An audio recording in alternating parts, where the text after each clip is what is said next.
I'm Ferdi with 14 years, nearly 3,000 events, and a team of 30. Good morning, my favorite students in the world. It's Ferdi with Event Photography 101. Just another, hopefully, quick video. This is all about event essentials. The 8 event essentials. The 8 photos you're forgetting at every event. So please do not forget these. Do not miss them.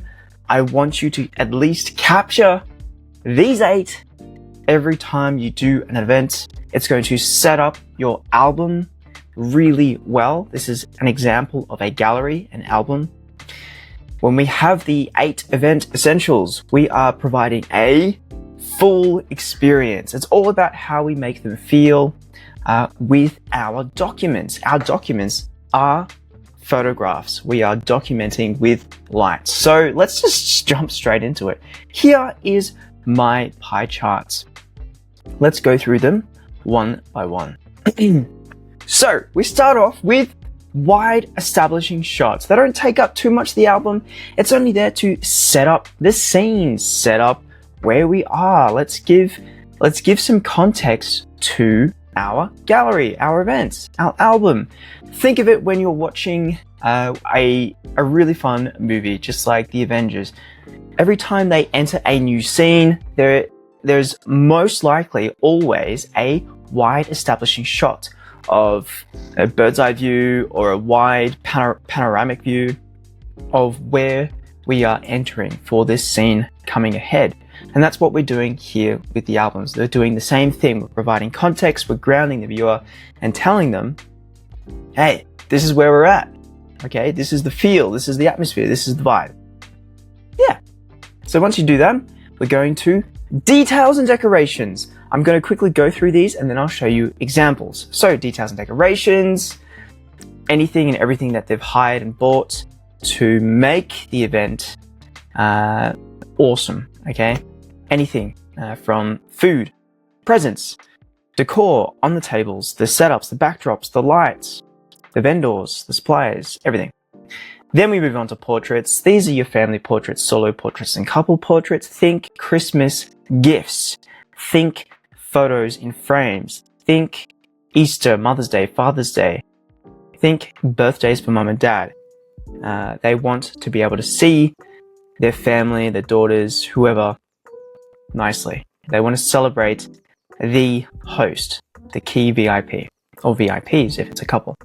Then we go into random roaming group shots. This is where you, as the photographer, go round and round in laps and circles around the event, going up to people and saying, hey, let's get a photo, let's have some fun, let's go. Then we move on to formalities. This includes speeches and cutting the cake, singing of any happy birthdays, and any other planned activities like a belly dancer or a cutting of the ribbon, etc. Could be anything else, games as well. Then we have Bokehlicious Candids. This is it's similar to the random roaming group shots, but we are roaming around the venue again at our own pace, and we are looking out and hearing out for moments, candid, fun moments. People laughing, people celebrating, oh yeah, keeping an ear out. And we're using a longer focal length, such as 85mm and above, and we're opening up that aperture so it's nice and big, so that we can let in lots of light. And we're using so we can get a nice shallow depth of field, nice blurry background, Bokehlicious background, and that is usually with a lower f-stop, so f1.2, f1.4, etc.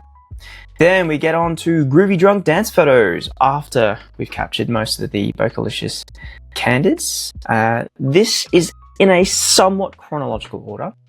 Groovy drunk dance photos, slowing down the shutter drag, and getting some of the movement, the energy, and the fun in our physical limbs. We're capturing the physicality of the emotions, even more so. It's very exaggerated. And then we're moving on to extras. This is where we over-deliver for our vendors and our suppliers. So those who did the cakes, the DJ, the venue, drinks, decorations, we're just capturing a few more photos, at least some really nice ones, so that we can give to them after the event, so that we can build our relationships and connections and build strong bridges, so that strong relationships are all about giving, and that's what we want to do here. We want to be be able to be the king or queen of event photography for them. We're the first person that they think of. So enough with that little spiel there. Let's have a look at some examples. Okay, so starting off with the wide establishing shots, I've got just a few down here. So here we're looking outside and we're looking outside again. This was shot in the same place. However, I went outside at 2 different times because we're getting 2 different feels. So be sure to do the same. Inside, we are inside. Wide establishing shots on the inside as well. Outside again, we're going around, rotating, getting different angles, and now we're outside looking in and also inside as well. I like to take a lot of panoramas, but we're setting the scene. Where are we? Did they spend a lot of money or time and effort and or all of that to get that venue, to get that space going? It could be in their back garden, but they set it up really nicely. And Dad mowed the lawn, and it's the first time he's done it in a year, so maybe that's worth taking a photo of. Now let's move on to details and decorations over here.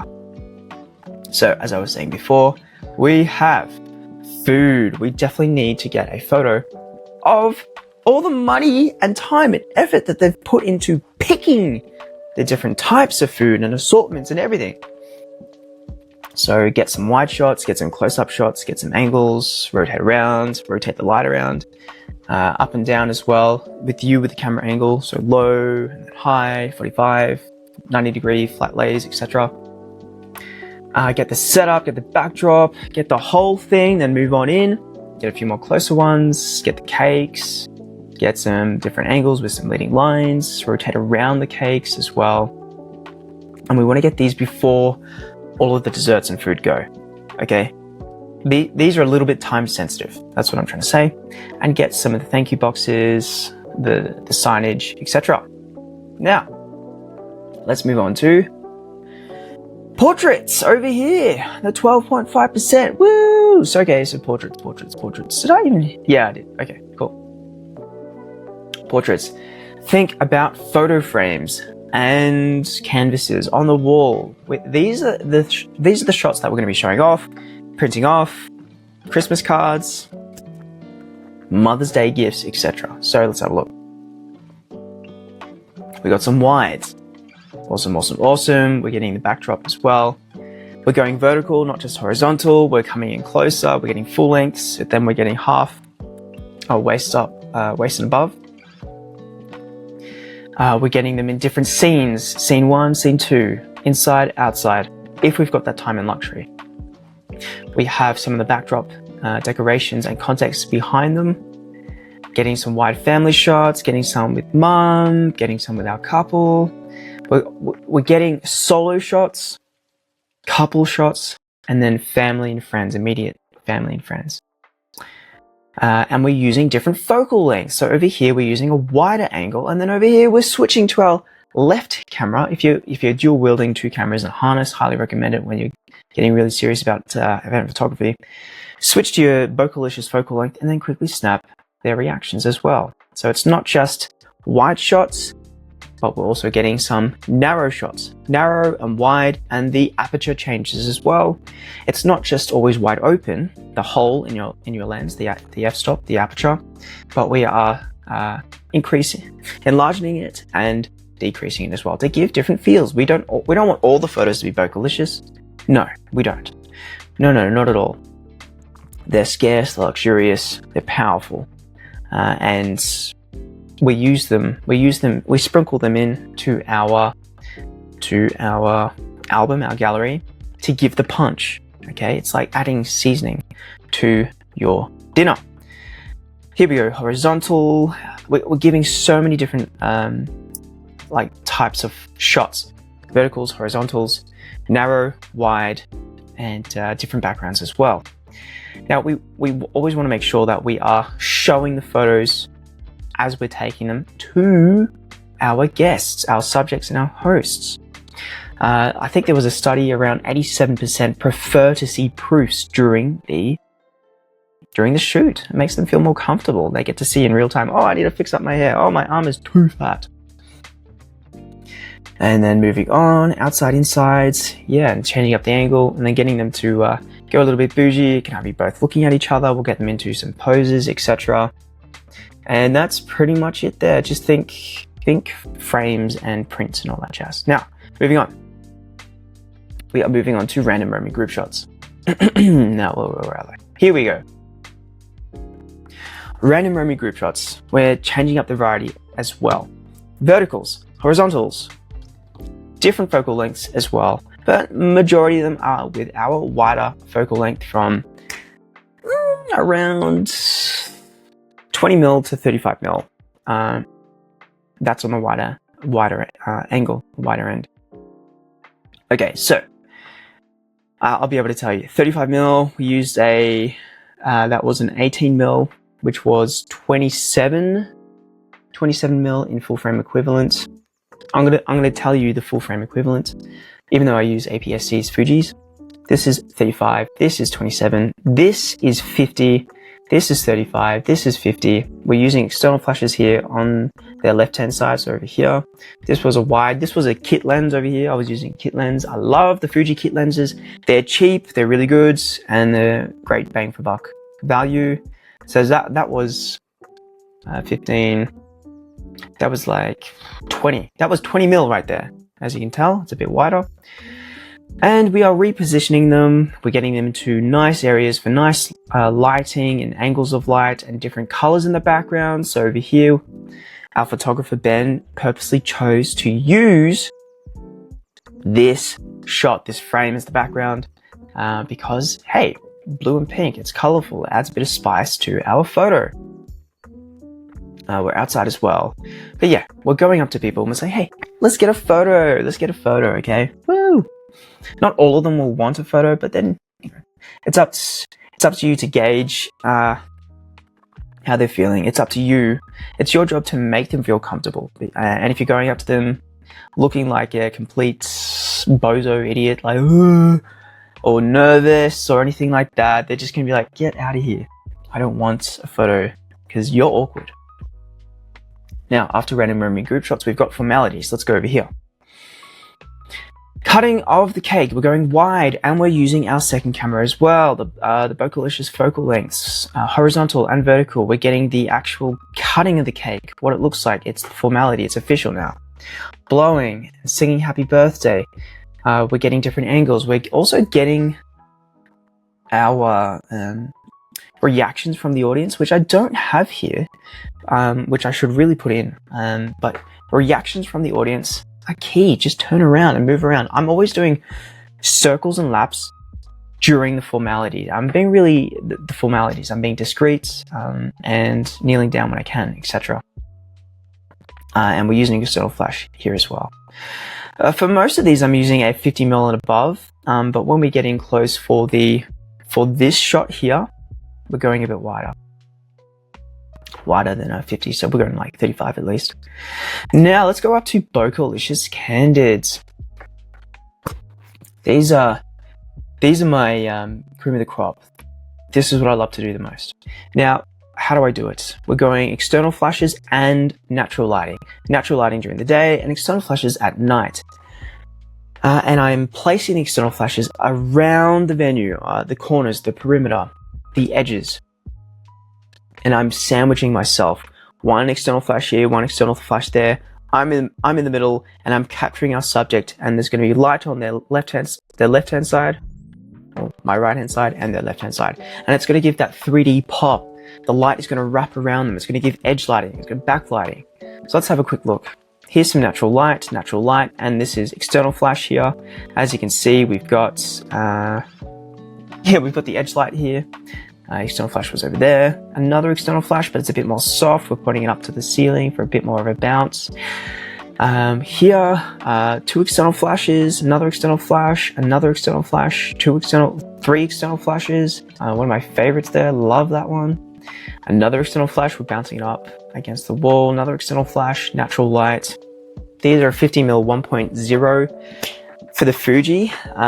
So what's that? 75mm 1.5. 75mm 1.5 for majority of these, especially 1, 2, 3, yeah, and this one as well. And I'm purposely rotating around them to get and fetch and look for those fairy lights to have them in the background to pop our scene. And I'm also giving them a heads up, like, hey, yo, hey, you over there next to the window. Yeah, you wrote some really nice light over there. Oh my gosh, yeah. I'm like, oh, am I? Oh, no way, ha ha ha. That's it, it just takes a quick prompt. And yeah, the 50mm 1.0 on the Fuji is a 75mm 1.5 in full frame equivalent, and it's a beast. It's very heavy. I sold it, and I kind of regret selling it, but it was a beast. Love it. Super good. It could make anything look bougie as hell and like luxurious as hell. So let's move on to the next one. What's after Bokehlicious Candids? We have Groovy Drunk Dance Photos. Now the Groovy Drunk Dance Photos, the purpose for these is to capture the emotion. We're now gone through all the formalities and the politics of the party, and now we are getting loose, we're getting wild, we're capturing the energy. And so we want to convey that with our shutter speed. We're slowing it down, and we're catching the lights behind our subjects, and we're painting them in on our canvas. The lights behind our subjects are paintbrushes, and we're picking different colors. We're repositioning ourselves and maybe our guests as well around the scene, around the venue, so that we can find colorful paint brushes around our venue. And then we're capturing, snapping, slowing down the shutter speed, and rotating and flowing and letting our wrist flow. And that's how we get a lot of energy. If we're being nervous with our camera, we're going to get nervous lights and nervous lines on our canvas. We don't want that unless you're going for that look. Of course, if you want that look, awesome, go for it. But for the emotion and the types of photos that I want to capture, the grooviness, I want to slow down that shutter speed and I want it to flow. I want things to flow in the photo. People think I photoshopped these, but no. For those, for the guests, they think, oh, well, did you Photoshop this? No, it's just the camera. It's just us. Excuse me. And yeah, this is pretty much it. Here we've got a 24mm 1.8 on the Sony A7 III. It was just a Samyang. They're great. We're also using some Bokehlicious angles as well to get some of the groove. And these are mostly all bounce flash. We're getting 3D light. Now, if we want to get some 2D light and get some retro feels, then we're facing the flash towards our guests. Yeah, because it's fun and we can get that retro vibe, the Polaroid-esque feel. So let's have a look. We are pointing the flash towards our guest, and I was just using a cheap little floppy flash. It's so small. It's like my thumb here, and it's one of those Blacks EX F8 F4 something flashes that you get with the Fujis. Yeah, I wasn't using a speed light, I wasn't using a Godox, I wasn't using any modifiers. I was just using a cheap flash, and oh my gosh, if you go onto Temu and AliExpress, you can get some fantastic rechargeable cheap flashes that look groovy and retro. Put them on your camera and you can get some really great shots. So yeah, these are the retro kind of groove shots that I'm after here. And yeah, and now lucky last, these are the extras. Let's go to the extras. Do I have them here? Let's have a look. 1, 2, 3, 4, 5, 6, 7. I don't. Okay, well then that's my bad. Well, extras, what are we talking about? We're talking about the venue and the DJs and the florists and the decorations and the food and the desserts. We are capturing more photos and we're going up to the vendors. If you see them in person at the event and you've captured all of the essentials, well then go up to your DJ, to your venue manager, and ask them, hey, what photos would you like? I'm here to capture for you. What would you like on Instagram? Let me know. I'm going to capture them, okay? Let me know what you'd love. And boom, that's how you over-deliver with the extras. And so, my friends, that is just a quick look into the event essentials. So, quickly, wide establishing shots, details and decorations, portraits, random memory group shots, formalities, Bokehlicious Candids, Groovy Drunk Dance Photos, and extras. These are your 8 event essentials. Capture all of these to create a nice full album and gallery to give a full experience of like, wow, this is the movie, and I'm getting everything from the nitty-gritty details and the emotions with the Bokehlicious Candids and the wide establishing shots and the random memory group shots, our supporting characters, our main characters with the portraits, etc., etc. So I hope that helps. And remember, PL times EL equals EP101, physical light times ethereal light. Physical light is the light that we are sculpting and shaping and mastering, the light that we emit from the outside, and then ethereal light, that is the light that we master and sculpt from the inside. It's what we emit from the inside. Your vibe, your aura, your energy, right? If you don't have this, well then, good luck, good luck. You need to be able to shine up your subjects and your guests from the inside first, and then the physical light is easy peasy after that. Hey, let's get a photo. Oh my gosh, yes, let's get a photo. I love you so much. You're awesome. You're so much fun. Yeah. That's pretty much it. I hope that helps, and I'll see you in tomorrow's lesson. Love you lots. Bye. And shout out if you have any questions or any requests. Hope that helps.